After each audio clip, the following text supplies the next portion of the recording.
আমাদের ক্যাম্পাসে আমরাই থাকবো, ক্যাম্পাসে পুলিশ কেন? আমাদের গেটের ভিতরে মেন গেটের পুরো দমদমে পুলিশ একটা আতঙ্কের নাম আপনারা জানেন। সেই পুলিশ আমাদের ক্যাম্পাসে অনুমতি ছাড়া কেমনে ঢুকলো? মন্ত্রণালয়ে আলোচনার মাধ্যমে তারা আমাদের এটা জানায় যে 3 কর্মদিবসের মধ্যে তিতুমির কলেজকে বিশ্ববিদ্যালয় করার জন্য একটি কমিটি করা হবে। সেই কমিটির যখন অফিসিয়াল প্রেস বিজ্ঞপ্তি আমাদের প্রতিনিধিরা চায়, তখন তারা এই অফিসিয়াল বিজ্ঞপ্তি দিতে তালবাহানা শুরু করে। তারই ধারাবাহিকতায় কালকে রাতে সংবাদ সম্মেলনের মাধ্যমে আমরা নতুন কর্মসূচি ঘোষণা দিই।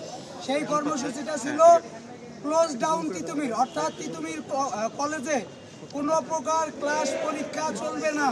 এটা অনির্দিষ্টকালের জন্য ঘোষণা করা হয়। আমরা বিশ্ববিদ্যালয় চাই, এটা আসলে অনেক যৌক্তিকতা আছে। আমাদের তিতুমিরের সার্বিক দিক বিবেচনা করলে তিতুমির বিশ্ববিদ্যালয় হওয়ার যৌক্তিকতা রাখে।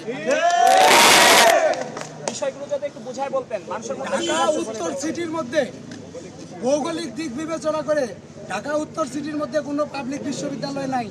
আপনারা জানেন যে শিক্ষা নিয়ে যে বাণিজ্য, ঢাকা উত্তর সিটির মধ্যে প্রাইভেট ইউনিভার্সিটিগুলো দিয়ে ভরপুর, কিন্তু এখানে এই শিক্ষা বাণিজ্য চালানোর জন্য এই উত্তর সিটিতে ভৌগোলিক অবস্থায় কোনো পাবলিক বিশ্ববিদ্যালয় দেওয়া হয় না। আমাদের ক্যাম্পাসে যে সার্বিক দিক বিবেচনা করলে আমাদের প্রশাসনিক অবকাঠামো, যাতায়াত ব্যবস্থা, হল সুবিধা সব দিক দিয়ে বিবেচনা করলে, আমাদের ফ্যাকাল্টি ডিপার্টমেন্ট সব দিক দিয়ে বিবেচনা করলে তিতুমির কলেজ বিশ্ববিদ্যালয় হওয়ার যৌক্তিকতা রাখে। তিতুমির কলেজে এমনকি ইন্টারমিডিয়েটও নাই, তাহলে একটা কলেজে ইন্টারমিডিয়েট না থাকা সত্ত্বেও এটা কলেজ নাম হয় কেমনে?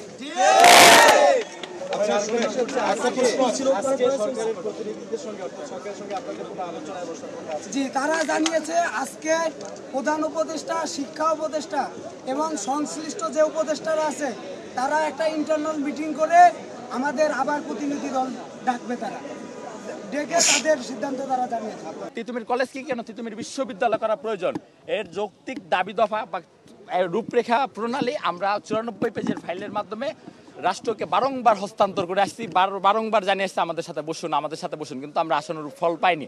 এখন আমাদের পরবর্তী সিদ্ধান্ত হবে রাষ্ট্রের সিদ্ধান্তের উপর, ছাত্র জনতার সিদ্ধান্ত এখন তৈরি হবে রাষ্ট্রের সিদ্ধান্তের উপর। আপনারা নিশ্চয় অবগত আছেন যে আমাদের বারাসাত ব্যারিকেড কর্মসূচি, সড়ক ও রেলপথ যেটা ব্যারিকেড থাকার কথা, আমরা মাননীয় প্রধান উপদেষ্টার সিদ্ধান্তের উপর ভিত্তি করে, তার সিদ্ধান্ত জানার ইচ্ছা পোষণ করে আমরা আজকের দিনটা সেটা কিন্তু বিরত রেখেছি।